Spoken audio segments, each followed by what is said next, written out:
Welcome to my YouTube channel Sindhi with CH Lakho. जीअं त तव्हां सभिनी दोस्तनि खे ख़बर आहे त मूं हिकिड़ो सिलसिलो शुरू कयो आहे पंहिंजे चैनल ते अफ़सानवी अदब जे हवाले सां। त साॻिए अफ़सानवी अदब जे सिलसिले जी हिकु ॿी कड़ी असां अॼु डिस्कस कंदासीं। जग मशहूर नाविल तारिक अबड़े साहब जो रहिजी वियल मंज़र। त उनजो जेको जाइज़ो आहे मुख़्तलिफ़ दौरनि में मुख़्तलिफ़ जेको आहे सो वक़्तनि में PCS ऐं CSS जे एग्ज़ाम में पुछियो वेंदो आहे त हिन किताब जो जाइज़ो पेश कयो। त अॼु असां जेको आहे सो रहिजी वियल मंज़र जेको जग मशहूर नाविल आहे उनजो जाइज़ो पेश कंदासीं। रहिजी वियल मंज़र यूनिवर्सिटी जे माहौल में छोकिरी ऐं छोकिरी संझा ऐं पुनुअ जे किरदारी रवे जे मौज़ू ते लिखियल हिकु नाविल आहे। संझा हिकु ज़माने शनास छोकिरी आहे। यूनिवर्सिटीअ में उनखां अॻु बि हू केतिरनि ई छोकिरनि सां पुनुअ सां मिलण खां अॻु ऐं पोइ बि कार वारे तोड़े टेली स्टार में दिलचस्पी वठंदी ऐं उन्हनि मां का हड़ हासिलु न थियण करे आख़िर पुनु खे ई पंहिंजो भाग सम्झी पुनुअ सां शादी करण लाइ तयारु थी वञे थी। पर पोइ हिकु ॿी ख़ूबसूरत छोकिरी सभा जे पुनुअ में दिलचस्पी वठण ऐं पुनुअ जे दोस्त नारदनी जी साज़िशुनि ऐं साड़ ऐं ज़हीर जहिड़े आइडियल छोकिरे जे मिलण करे पुनुअ खे दर्द जे बघड़नि जे हवाले करे ज़हीर ॾे हली वञे थी। पुनुअ जी ज़िंदगीअ में संझा खां अॻु काफ़ी छोकिरियूं आयूं आहिनि ऐं पोइ बि सभा काफ़ी कोशिश करे थी। पर पुनु संझा जी ख़ूबसूरत अट्रैक्टिव सेक्चुअल न हुअण बावजूदि बि सभा जहिड़ी सुंदर छोकिरीअ खे छॾे संझा खे ई पंहिंजो सभु कुझु सम्झे थो। ईअं संझा जे सैडिज़म ऐं बेवफ़ाई जो शिकार थी अणसह दुख भोगे सुख जी तलाश में पहाड़नि ते हलियो वञे थो।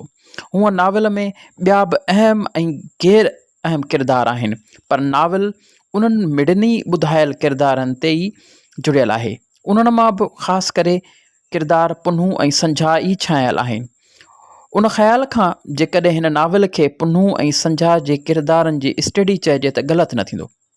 हाणे स्टडी जी निगाह खां जेकॾहिं संझा जे किरदार खणिजे त हैरत ऐं ख़ुशी थिए थी। वाक़ई तारिक संझा जे हवाले सां अॼु जे नुमाइंदा छोकिरीअ खे पेश कंदे कमाल कयो आहे। हू ख़ूबसूरत अट्रैक्टिव नाहे त हिन उहा ख़ामी पंहिंजे बोल्डनेसीअ ऐं इंटलेक्चुअलिज़म में लिकाई आहे।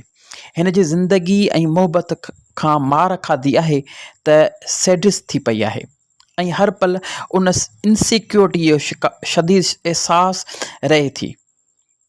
हिन खां जो संस मंज़िल खसी वई आहे त हिन जो खेसि विसारियो नाहे। हर वक़्तु संस सोच ख़्याल ऐं ख़्वाब में शहज़ादो बंगलो कार आहे ऐं उन्हनि खे हासिलु करण लाइ हू नंढियूं वॾियूं कोशिशूं शिकस्तूं फातहूं ॾिसंदी आख़िर वॾे लड़ाई खां पोइ फ़तह हासिलु करे पोइ साह पटे थी। उन हासिलु करण जे चकर में केरु मरे थो केरु जीए थो उन जी हिन खे परवाह नथी रहे।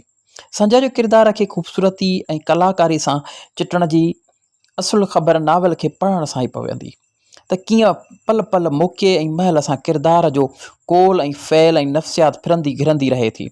कीअं संस किरदार जी हर झलक लॻे थी। कुझु बि जड़तू लेखक तरफ़ां मढ़ियल नथो लॻे। संझा खे पढ़ंदे ऐं चित्र चिटियो वियो आहे, पर अहिड़ो गहिरो अहसासु पुनुअ खे पढ़ंदे नथो थिए। लॻे थो पुनु जे किरदार सां सही माना में इंसाफ़ु न थियो आहे, छो त पुनु को मसीहत जो कखु कोन्हे। हिन जी ज़िंदगी में संझा खां अॻु बि काफ़ी छोकिरियूं आयूं आहिनि। उन्हनि दौरान संस चवाणी संस किरदार सरहदूं पार कराइण वारनि जहिड़ो रहियो आहे ऐं जंहिंखे बि उहो बि अहसासु आहे त हिकु न हिकु ॾींहुं तूं बि अकेलो छॾे हली वेंदीअ, या जेका मुंहिंजी शर्ट जा उहे बटण जेके नंढपण खां बंदि करणु विसारे छॾींदो हुअसि पंहिंजनि हथनि सां बंदि करणु लॻी आहे। हलंदे हलंदे कंहिं बि ईंदड़ पल में मुंहिंजे हथ मां हथु छॾाए मरीअ जा गुल ऐं जाइ जो ऑटोग्राफ ॾेई हली वेंदी। एॾी तजुर्बेकार ऐं वॾे ॼाण रखंदड़ ऐं मुशाहिदनि माणियल किरदारनि जे संझा जे छॾे वञण ते अहिड़ो जज़्बाती थियणु एॾे ॾुख में घेरिजी वञणु अजीब थो लॻे। अहिड़ो जज़्बाती ऐं दुखी हिकु सेखड़ाट ऐं नवेल थी सघे थो, पर पुनु न, जंहिंखे उन प्यार दौरान बेज़ारी यकसानियत ऐं ॾुख जो मुशाहिदो हासिलु थिए थो। उन सां गॾु अली ऐं संस घरवारीअ जो वहिंवार ज़रिए प्यार जे विहांउ जी पछाड़ीअ वारे रंग जो बि मुशाहिदो माणे उन सां बि बेवफ़ाई जी सुध न हुअण ताईं नॉर्मल बि रहे थो।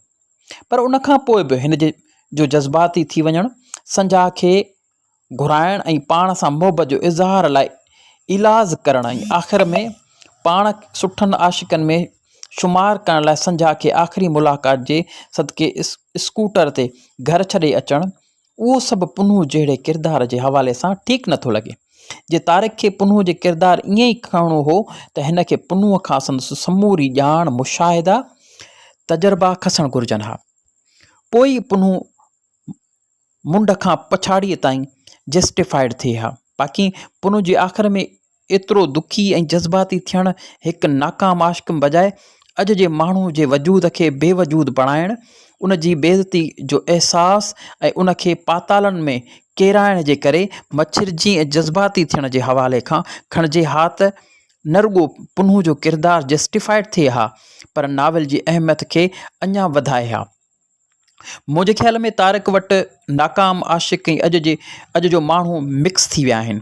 उन करे ई हू पुनूअ सां कुझु नाइंसाफ़ी करे वियो आहे। बाक़ी पुनू जे आख़िर में पहाड़ ते वञणु ऐं सुख माणणु फितरी आहे। अहिड़ो किरदारु पहाड़नि तां वेंदो या कंहिं बि ॿिए हंधि परे वञण ई पसंदि कंदो। उन जे हिन खे अञा बि चाहीण, इंतज़ारु करणु, उहो सभु हथरादू पैदा कयल ऐं स्वाभाविक आहे। हूअं सबा वटि पुनूअ जे दुख में वञणु स्वाभाविक न आहे, पर सबा जो हिन खे बेडरूम में वठी वञणु, प्यारणु, पंहिंजे मुड़ुस खे बे इंतिहा सुठो ऐं महान मञणु बावजूदु स्लीपिंग गाउन लाहे हिन खे प्यार जी आछ करणु गैर हक़ीक़ी ऐं नाटकी थो लॻे। पाण ज़रूरी हो त सबा जे हवाले सां पुनू अञा बि ज़िंदगीअ जे ॿियनि हक़ीक़तुनि जो अदराकनि हासिलु करे हा। सबा जे हवाले सां हू जज़्बातियत जो मौत बि ॾिसे पे सघियो, जेको ई शायदि स्वाभाविक लॻे हा। नावल जे किरदार जी अभ्यास खां पोइ जॾहिं ॿियनि ॻाल्हियुनि जी ॾांहुं अचिजे त कल्ह पए थी त तारिक हिन नावल खे एड्रेसिंग मुखातिब करण वारे अंदाज़ में लिखी पंहिंजी सुजाग रचनाक हुजण जो सबूत ॾिनो आहे। हिन प्लाट, हिन मौज़ू ऐं हिननि किरदारनि लाइ शायदि ई को ॿियो फार्म या टेक्निक सही थी सघे हा।